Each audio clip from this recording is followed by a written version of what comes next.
সবসময় বলি যে ভারতের কিন্তু প্রয়োজনটা আমাদের দেশে নাই কম। আমি তো সবসময় বলি যে ভারত এমন কোন জিনিস কি আছে যে ভারত বাংলাদেশের কাছে চাইছে যে ভাই এই জিনিসটা আমাকে দেন, আমার খুব দরকার, বা এই জিনিসটা দিতে হবে, এরকম খুব দরকার বলছে। সুতরাং যেখানে আমাদের দরকার সে কিন্তু আমাকে কিন্তু আগ বাড়ায় যাওয়া উচিত। এখন ভারত কিন্তু যে কোনো কারণে হোক, তাদের পলিসিগত কারণে হোক, কারণ ভারত, আমি এটা সবসময় বলি, ফরিদ ভাই বলে, আমি অনেক ভিডিওতে বলছি যে ভারতীয় যারা রাজনীতিবিদ তারা দেখেন ওই যারা ভারত চালায় এদের বয়স কত দেখছেন আপনি? 60-এর উপরে, 70-80 এরকম, মানে এক্সপিরিয়েন্স মানুষ। এই যে আমাদের এখানে যে আমাদের কূটনীতিক যে পাঠাইলো, এই ভদ্রলোক উনি মন্ত্রী ছিল, তারা পাঠাইছিল কূটনীতিক করে, শেষ পর্যন্ত দেখলো যে তার বাণিজ্যতার একটু ফেনা হবে, তারা ডাইরেক্ট মন্ত্রী বানায় দিল। এবং দেন কোন কূটনীতিক গিয়ে প্রধানমন্ত্রীর সাথে দেখা করার কোন আছে, সুযোগ আছে দেখছেন কোনোদিন? কিন্তু আমাদের দেশের সমস্যা, ভারতের সমস্যা নিয়ে আলোচনা করে, আমাদের প্রধানমন্ত্রীর সাথে আলোচনা করে এই রিমিত শিবিরের সাথে ডাইরেক্ট চলে গেল আপনার ইয়াতে, দিল্লিতে চলে গিয়ে প্রধানমন্ত্রীর সাথে ডাইরেক্ট দেখা করছে। তাহলে বুঝেন তাহলে ওনারা কত এক্সপিরিয়েন্স, কত ব্রেনে কি খেলা খেলতে চায়। এখন এই জন্য কিন্তু তারে পাঠাইছে রাষ্ট্রদূত করে, যাতে সে জিনিসটাকে সুন্দর করে আগায় নিয়ে যেতে চায়।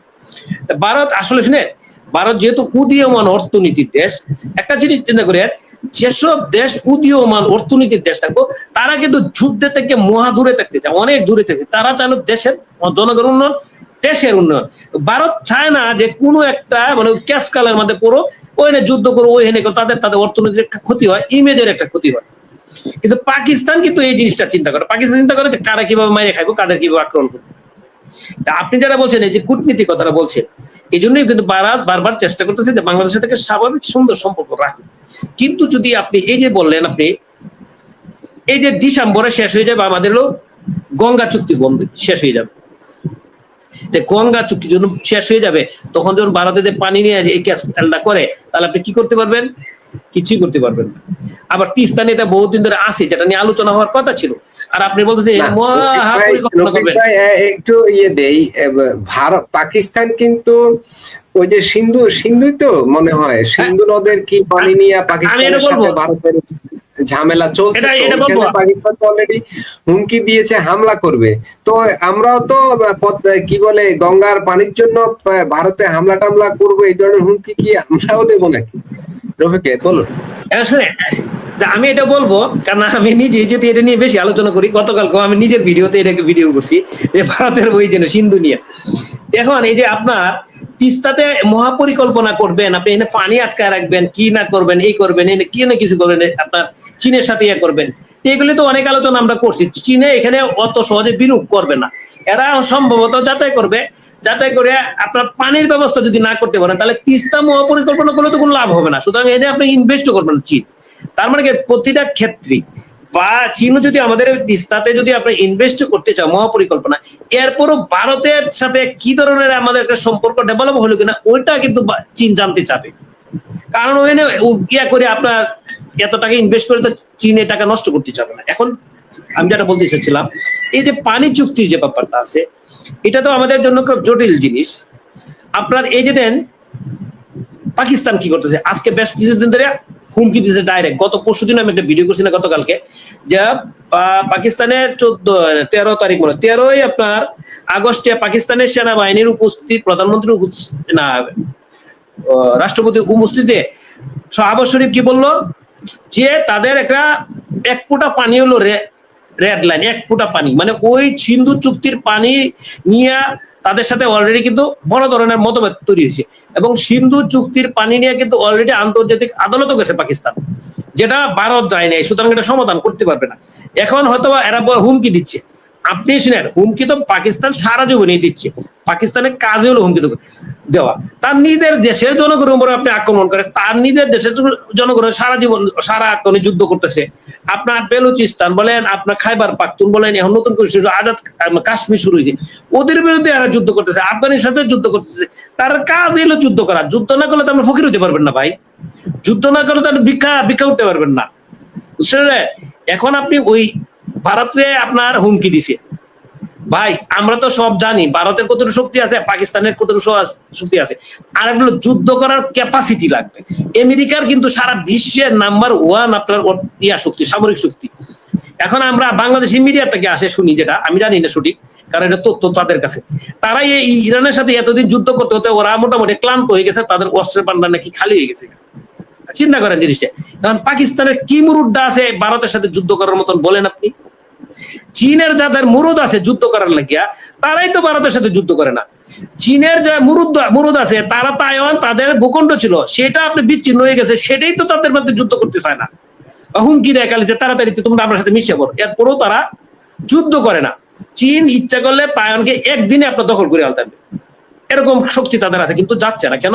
তারা যুদ্ধ করে এই ভূখণ্ডকে একসাথে করতে চাচ্ছে না। তারা চাচ্ছে যে আলোচনার মাধ্যমে তোমরা আসো। এখন কথা শুনেন, এই যে গরুর মাংস খেলে আসলে অনেক কিছুই ঘটে। আসলে আমি যেটা বলি, যেমন আমার গরুর মাংস খেলে ডায়াবেটিস হয়ে যায় অনেক বেশি। এদিন খাইছিলাম 10-এর মধ্যে ডায়াবেটিস হয়ে গেছে আপনার হলো 17, 19। গরুর মাংস খেলে নাকি আপনার ব্লাড প্রেশার বেড়ে যায়, হাই প্রেশার হয়ে যায়। কিন্তু আমার বাঙালি আর পাকিস্তানের হলো গরুর মাংস আর খায়া হলো আমাদের অভ্যস্ত। এটি খায় আমার কাছে আবল তাবল বকতে আমাদের ভালো লাগে। আমাদের দেশে যারা এই যে ভারত বিরোধী পক্ষটা আছে, এরা কি করে সারাদিন ভারতের উপরে মানে যুদ্ধ চাপা দিতে চায়, যুদ্ধ করে লাগিয়ে দিতে চায়, কিন্তু আসলে কি ক্ষমতা আছে? পাকিস্তানে হেরা ভাবছে পাকিস্তানে আমাদের পক্ষে যুদ্ধ করবে, আর পাকিস্তান তো নিজের দেশে ঠিক রাখতে পারতেছে না, তারা আর কি যুদ্ধ করবে বলেন? তারা কি যুদ্ধটা করবে? আপনি আমাকে কি সহযোগিতা করবে? এখন যেটা আমাদের যেটা দরকার ছিল, যেটা কি আমাদের একটা বুদ্ধিদীপ্ত কূটনীতিক টিম আমাদের দরকার ছিল, যে কূটনীতিক টিম দিয়ে আপনার ভারতের সাথে আমাদের যে সমস্যা যেগুলো আছে সেগুলি সমাধানের জন্য একটা আলোচনা করা। যেন আপনার ত্রিবেদী সাহেব যেভাবে আপনার আমাদের পররাষ্ট্রমন্ত্রী বলেন, আমাদের স্বরাষ্ট্রমন্ত্রী বলেন, পররাষ্ট্র উপদেষ্টা বলেন, শেষ পর্যন্ত প্রধানমন্ত্রীর সাথে যে ধরনের আপনার করছে, আপনার কূটনীতিক প্রচেষ্টা চালাইছে, আমারও তো মনে হয় যে আমাদেরও এরকম বুদ্ধিদত্ত কিছু লোক দরকার ছিল, যে আমার প্রধানমন্ত্রীকে আপনাকে যেভাবে বুঝায় ভারতকে কাছে পাঠানো, ভারতে যেহেতু আমন্ত্রণ এসে মেহমান এসে ওনাকে যাওয়া উচিত, গিয়ে ওইখানে প্রধানমন্ত্রীর সাথে আলোচনা করা উচিত। ত্রিবেদী সাহেব তো বলছে যে আমাদের দুই প্রধানমন্ত্রী একসাথে বসলে সকল সমস্যার সমাধান হয়ে যায়। এখন যেটা বাংলাদেশের তরফে যে সিদ্ধান্তের কথা বলা হচ্ছে, এটাই যদি ফাইনাল হয়, তাহলে তো আর আমরা কাউকে উপদেশ দিতে পারি না। এখন ভারত বলছে যেটা হচ্ছে দুটা শর্ত, একটা হলো শেখ হাসিনার প্রত্যর্পণ, শেখ হাসিনাকে, আর একটা হলো ওসমান হাদির যে খুনি ভারতে গ্রেপ্তার আছে তাকে প্রত্যার্পণ। দুটো শর্তের কথা বলা হয়েছে, আমি bdnews24.com এ দেখেছি, বাংলাদেশের পররাষ্ট্র মন্ত্রণালয়ের মুখপাত্র বলেছে। এখন ভারত বলছে শেখ হাসিনার বিষয়ে সিদ্ধান্ত নিবে ভারতের আদালত, মানে বাংলাদেশ সরকার যেভাবে চায় তা হবে না। প্রশ্ন হলো, ভারত কি নতুন চাল দিল? সামনে কি?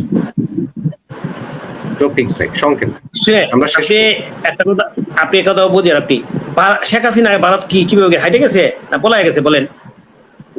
আমাদের বিমান বাহিনী, আমাদের সেনাবাহিনীর 24 দল ওনাকে বিমান দিয়ে ভারতে পৌঁছায় দিয়ে আসছে। ভারতীয় অবশ্যই তখন ভারতের সাথে যোগাযোগ করার পরেই তো ভারতে বিমান গেছে, না বিমান যেতে পারতো না, তাই না? তাহলে আমাদের সেনাবাহিনীর যে আপনার প্রধান ছিল উনি তো এখানে আছে, তাই না? বিমান বাহিনী প্রধান মনে হয় চেঞ্জ হয়েছে, অন্যান্য বাহিনীর এটা আছে। তাদের কাছে জিজ্ঞাসা করুন যে কি শর্তে ওইখানে পৌঁছায় দিয়ে আসছে। এটা আপনি তো ওইখানে তো আপনি কি শর্তে ফিরে আনবেন, তাহলে আপনার ওই জিনিসটা আলোচনা হোক আগে।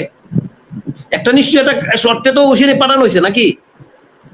না হলে উনি তো আর বিমান তো চালায় যায় না। শেখ হাসিনা বিমান চালায় কি ভারতে গিয়ে নামছে গিয়া? বা শেখ হাসিনার যে বিমান গেছিল ওই বিমান কি ভারতে গিয়ে আটকে গেছে? যেরকম আপনার সিরিয়ার প্রেসিডেন্ট তাদের ফুল ফ্যামিলি নিয়ে রাশিয়া চলে গেছে বিমান নিয়ে, ব্যক্তিগত বিমানে চলে। এই বিমান কিন্তু আর আসে নাই, সিরিয়াতে ফিরে আসে নাই। আর আমাদের বিমান তো সাবেক প্রধানমন্ত্রী ওনাকে ভারতে রেখে তাদের কি বিমান গাড়িতে নামছে, নামে রেখে ওনাকে দিয়ে আমাদের বিমান বাহিনী ফেরত আসছে। তাহলে এটা তো একটা আলোচনার ব্যাপার।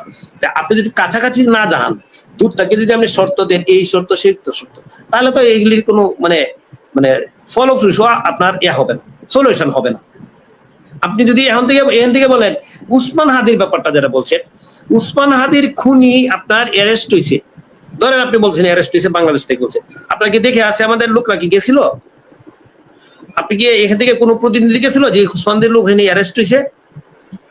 ওনারা তো বলে না আমরা উচ্চ আদালতের লোক অ্যারেস্ট হয় নাই। আরেকটা জিনিস হলো কি, কোন লোক যদি আপনার অবৈধভাবে অন্য দেশে গিয়া আপনার ঢুকে, এই ঢুকার পরে সে যদি পুলিশ ওদের দেশের আপনার ইয়াতে যদি পুলিশের কাছে ধরা পড়ে, ওদের কিন্তু আইন আছে যে অবৈধ আপনার সীমান্ত আপনার পার হওয়ার কারণে সে অ্যারেস্ট হয়, আদালতে সুপর্দ হয় এবং আদালতে তার নামে অলরেডি মামলা হয়ে গেছে।